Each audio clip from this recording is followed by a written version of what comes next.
1728 খ্রিস্টাব্দ মহারাজ কৃষ্ণচন্দ্র রায় নদিয়ার আরণঘাটায় এই যুগল কিশোর মন্দিরটি স্থাপন করেন।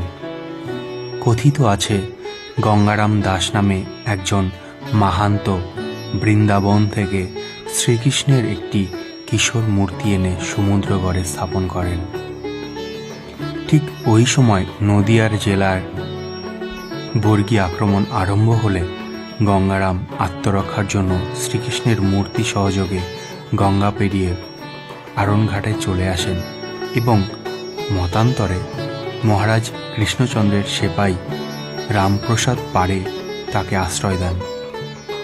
সেখানে নিত্য পূজা শুরু হয় এবং পরবর্তীতে রাজা কৃষ্ণচন্দ্র রায় তার স্বপ্নাদেশে রাজবাড়ির ভূগর্ভ হতে একটি রাধিকা মূর্তি উদ্ধার হলে তা নিয়ে নৌকা সহযোগে মন্দিরের পেছনের চুরি নদীর ঘাটে স্বয়ং কৃষ্ণচন্দ্র কিশোরী রাধিকাকে নিয়ে বজরা থেকে নামেন এবং মহা সমারোহে ব্রাহ্মণ পণ্ডিতদের দিয়ে অভিষেক করিয়ে শ্রী রাধিকা মূর্তি আরণঘাটার এই বিগ্রহের বাদিকে স্থাপন করার জন্য গঙ্গারাম সমর্পণ করেন এবং উভয় বিগ্রহের যুগল কিশোর নামকরণ করেন।